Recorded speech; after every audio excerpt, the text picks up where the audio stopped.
अस्सलामुअलैकुम।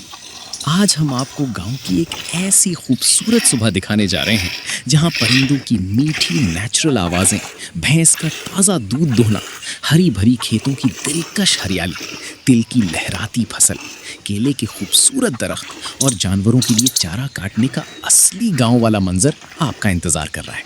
अगर आपको फितरत और गांव की सादगी पसंद है तो इस वीडियो को आखिर तक ज़रूर देखिए।